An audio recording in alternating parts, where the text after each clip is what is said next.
ये सुपरस्टार यानी पवन सिंह हमारा साथ हैं, यानी इवेंट ये वार्ड शो में पहुंच रहे हैं। मैं दिखाने का प्रयास कर रहा हूं। देखिए रितेश पांडे के साथ भी हैं और कैमरामैन लगातार दिखाते रहे। आइए हाँ। आज वार्ड शो में पहुंचे हैं लखनऊ के। कहाँ, किस शो में? वार्ड शो में। वार्ड शो में बेस्ट सिंगर का आपका अवार्ड मिलेगा। चल अभी देखो जो क्या लग रहा है यार? हैं? ऐसा क्या है? जो होगा सब अच्छा होगा। हाँ, लेकिन छोटे बड़े भाई एक मंच पर आप काफी दिनों के बाद देखेंगे। धमाल होगा। ये ऐतिहासिक होगा। गर्दा मचेगा।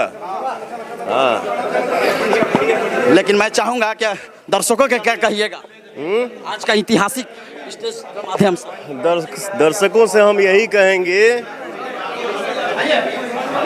कि आप सभी जो है हर कलाकार के ऊपर अपना प्यार बरसाते रहिए।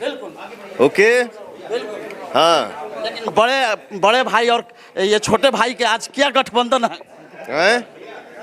गठबंधन प्यार के। हाँ, देखिए सबसे बड़ी खबर आरती न्यूज पर, यानी प्यार का गठबंधन है बड़े भाई और छोटे भाई के।